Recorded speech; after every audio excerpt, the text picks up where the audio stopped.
celebrating 17 years of possibility. Pilot Flying J and Halloran Hilton Hill present Anything is Possible. Today's guest, Dian Trosclair. Anything is possible. True statement. And it's the heart and soul of this show that I've been doing now 17 seasons. We're getting close to 500 episodes. These are great stories about great people whose lives prove possibility. And thematically, I want you to know this. If you are called to do something, go do it.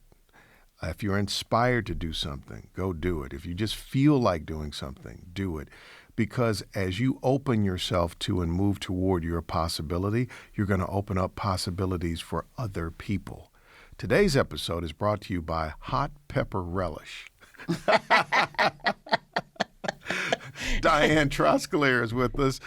She owns a couple of Lenny's sub shops and Sports Clips as well. Thank you for being here.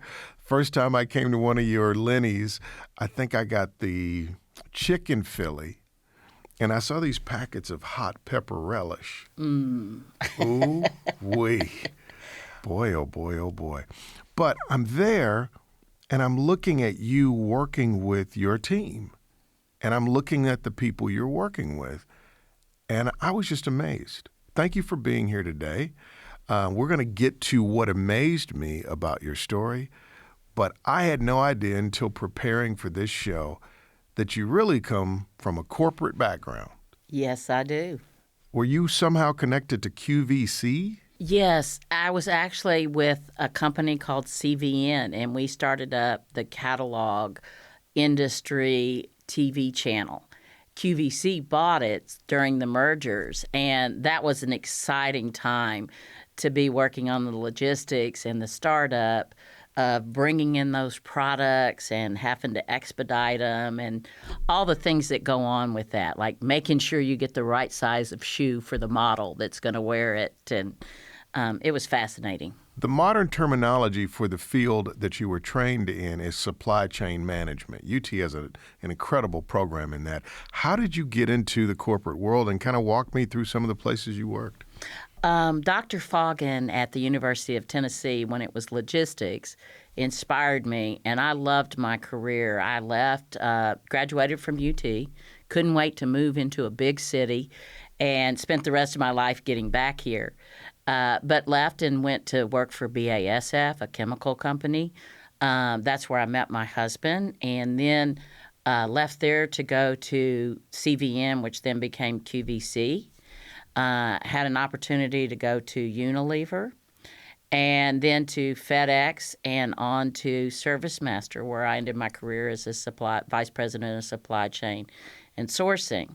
But the interesting part of that is I worked with the same people for about 25 years. We were a small core group, and one would go and the rest would go. Kind of like our group here. We just stick together. Why did you love supply chain management? What was it about it that inspired you? I loved it was like putting a puzzle together, and you got to touch every part of your industry. So understanding how to store, move, account, the entire supply chain to me is just a fascinating part of business that brings the products and services to us in all the different ways you do that. A marvel to me is when a company like Apple rolls out a new iPhone, and it's got to be in all these stores, and it has to be ready to ship to all of these people that are going to go online at midnight, and you've got to deliver 100 million units of something around the world. That supply chain, to me, is incredible, because it's got to be boxes on trucks leaving from this point, all synchronized in time, not to mention the digital supply chain, because people are going to be downloading the software that goes with it. Does that blow your mind? I think that it is fascinating, and I know whoever is doing that for Apple is an absolute supply chain genius. But it is interesting, and that what makes that career so intriguing, because you have to figure out where you're going to skip zones for UPS and where and how you're going to store and get that product to market at the exact right time. And the retail industry is very demanding on that. And so you'll spend a lot of sleepless nights getting there, but it's exciting when you do. So this is your life, right? Yes. This is your supply chain life. How in the world you end up running a Lenny sub shop in Knoxville, Tennessee? That's a real possibility. We'll take a break. When we come back, you'll find out why she's laughing, because she's laughing for a reason. This is Anything is Possible. Possibility powered by Pilot Flying J, Covenant Health, Home Federal, and the Knoxville News Sentinel. Coming up. I've gone through tough times, great times, but I think we all need those mentors in life. And if I can do it for just one person, that's what life's all about. Let me show you how the script is supposed to go. You matriculate up through corporations, you get to the C-suite, you get options, you get a great salary, you get all your benefits, you retire with a parachute, you got plenty of money.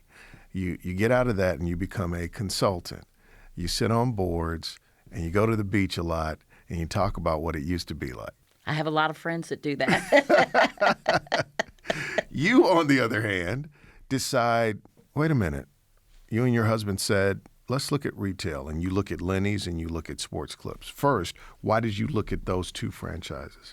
Well, actually, my husband went to Sports Clip in Memphis, and so he was very interested and thought that was a great concept. And my very dear friend Edith Kelly Green was into Lenny's, and she was a sourcing officer at FedEx, and she introduced me to Lenny's and said, if you want to go back to Knoxville, this is a great business to get into. And at that time, my desire was to come back to Knoxville.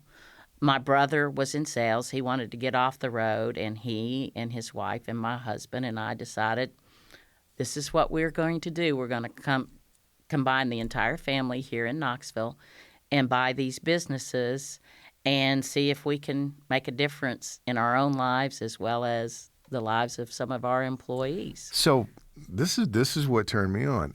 I understand the repurposing of gifts. So we're supply chain people, we're managers, we got a good model. If you give me a good model to follow, I can make sure that the buns get to the store on time or are made every day, and I can make sure that we got enough turkey and we got enough steak. I can figure that out. So I'll be really good at the one thing you have to control in the restaurant business, which is cost.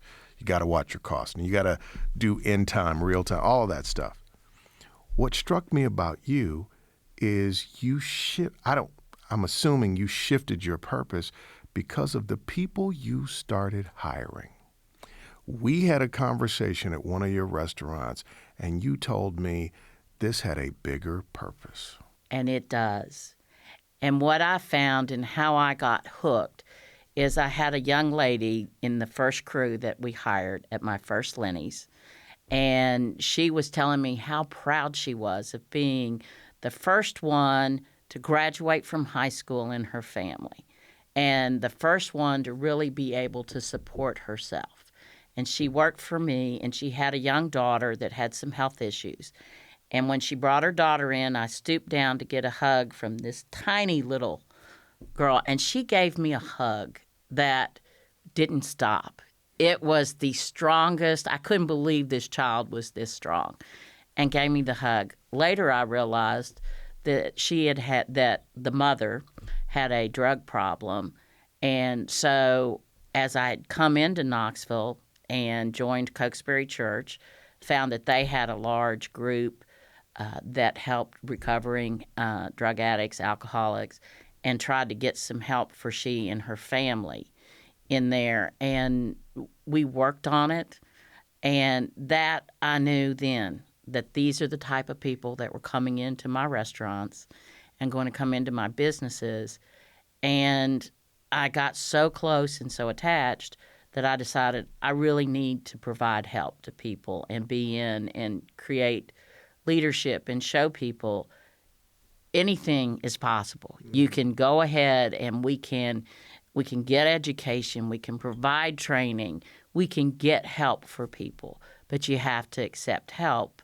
And then we have to understand what help looks like to people that we're trying to help. So what kind of people do you hire?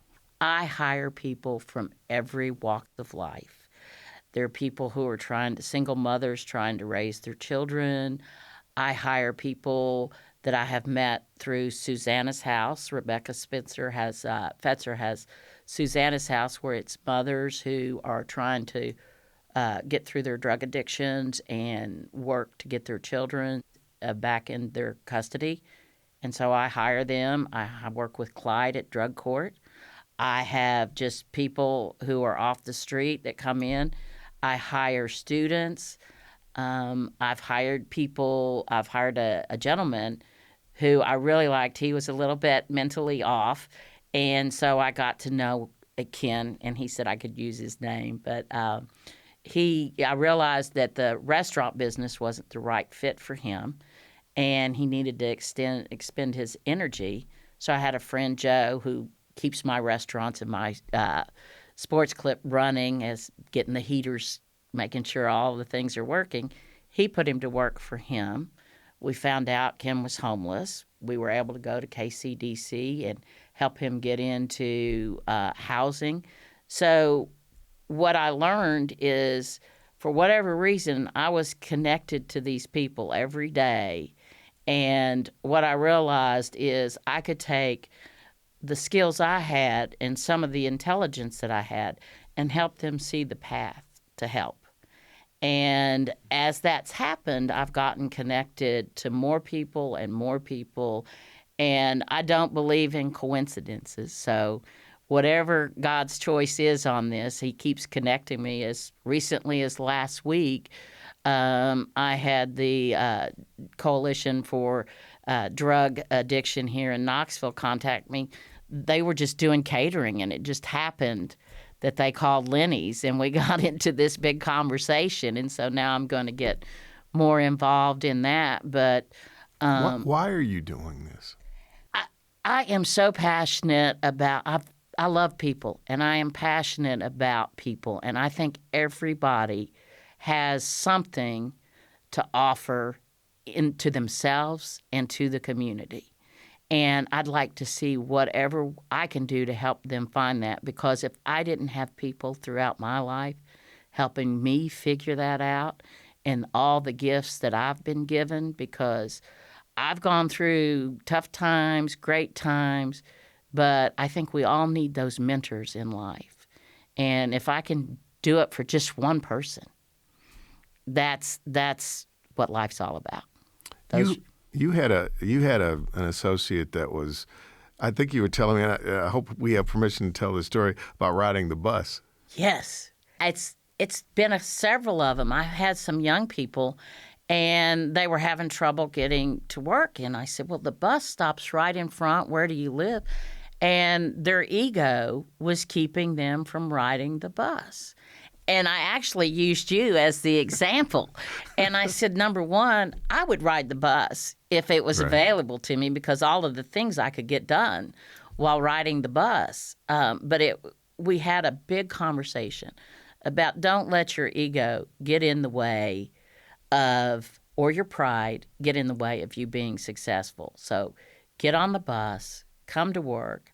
I said, I know famous people that have ridden the bus in the past and ride the bus today. And I gave him your name, and he rode the bus the next day. And he's been riding the bus ever since. I'm so glad you're here. I got so many more questions to ask you. This is Dian Trosclair, a.k.a. Miss Hot Pepper Relish. More in just a moment. Coming up. My husband unexpectedly passed away in 2015, and so at that time I had to pick up and go. But a lot of the people that helped me were the ones that I helped. I know that you are so mission-minded about this, and I'm thinking about supply chain management. And isn't that what this is? Just with a different end product? You're connecting people in a way, and you said part of what you love about supply chain management is the puzzle, putting it all together and making it work. And you're taking ideas and people and putting them together and make it work. That's fascinating, and that's the first time I've seen it that way, and I think you're 100% on target. So not only did I get to come to your show today, but I got a little bit of psychology development. Let's talk about your husband, because he was your partner in all of this. He was. My husband unexpectedly passed away in 2015. He was very healthy, never did anything, and suddenly small cell lung cancer, but he was a CPA, and he handled all the back office. And so when he passed away, it was not only a emotionally devastating loss but also a business loss. And so at that time, I had to pick up and go. But a lot of the people that helped me were the ones that I helped in the past. Really? And so they were the ones that did in their own way what they could to help me get through. It was a real team support from my crews at the restaurants, my sports clips, the community around me that I had developed here in the Knoxville area. They really were there supportive. Of course, my mom and I'd lost my father too, so I have my mother, and she is very involved and likes to be involved as much as she can in what I do. I know one of the people that Susanna House wanted us to hire for cutting hair didn't have teeth, and she said, I'm going to get her dentures. And my mom jumped in and wanted to get involved too, so she gets involved where she can also. What's her name? Her name is Peggy Norris. Miss Peggy, we give you a shout out today for being a possibility planter. We appreciate that. What have you learned about success when you're working with the young? I know you have a special passion for young women. When you're teaching them about becoming successful in life, what do you tell them? What do you teach them? I tell them that you never know what tomorrow's going to bring, so you've got to get prepared for it.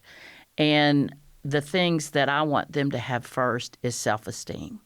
I want them to understand their people, and no matter, I don't know what's going on in their lives, but I know that they have to know that they are somebody special, that they're loved, and that they need to move forward and decide what their passion is.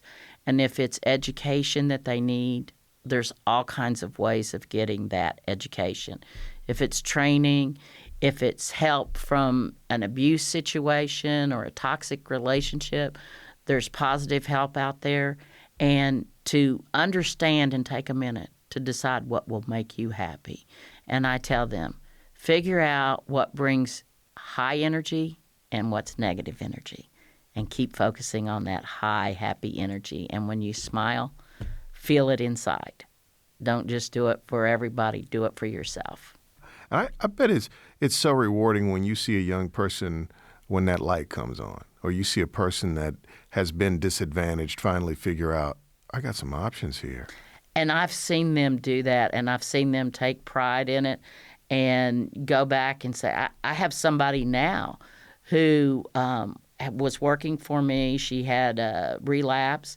She is actually in a prison right now. And she called me and said, I'm going to stay a whole year. I'm going to get my cosmetology license because you told me practice what gives me positive energy. That's always what I wanted to do. And would you give me a job when I come out? And I told her, Destiny, as long as you finish that and you come out and you do the training and you put the effort forward, yes. And at Sports Clip, these people make good money. They can live independently. It's a great environment to work in. And she's all excited, and she's staying an extra 3 months there so she can get her education and come out. So she can change her destiny, right? Yes, that's what I said. That's her name. Well, I mean, every time that I've run into you, you've had this wonderful, joyful spirit, this giving spirit. And I really do believe that in our community and in our society, people like yourselves who leverage the platforms that they have. You could just run a business, your supply chain management, your executive, you could just figure out the numbers. You can make the businesses run well. You could scale. You can make a lot of money. I don't know that that means you would make a difference. Or you could take your business and say, I'm going to populate it with people so they could see possibility. And as they do well, we're going to do well too. And for you to do that, for you to say, I can prove to you that there's more to life than you think there is by working with me. Yes. That is a beautiful thing. And I love it every day to go in and let people know. And I have to let my guard down too, to say, I was crazy when I was young. You don't have anything on me, people who are coming through and experiencing their problems, and that gets them to talk more. And I love every day going in there and seeing somebody come in smiling that wasn't smiling the day before, and encouraged and talking about what they want to do and what they want for their children. So I get close to some of their children too, and they enjoy. In fact, I have some that like to come in too much. Diane, thank you for being here today. Thank you. It's a great honor and a great pleasure, and I appreciate the psychological evaluation. We'll see you next time on Anything is Possible.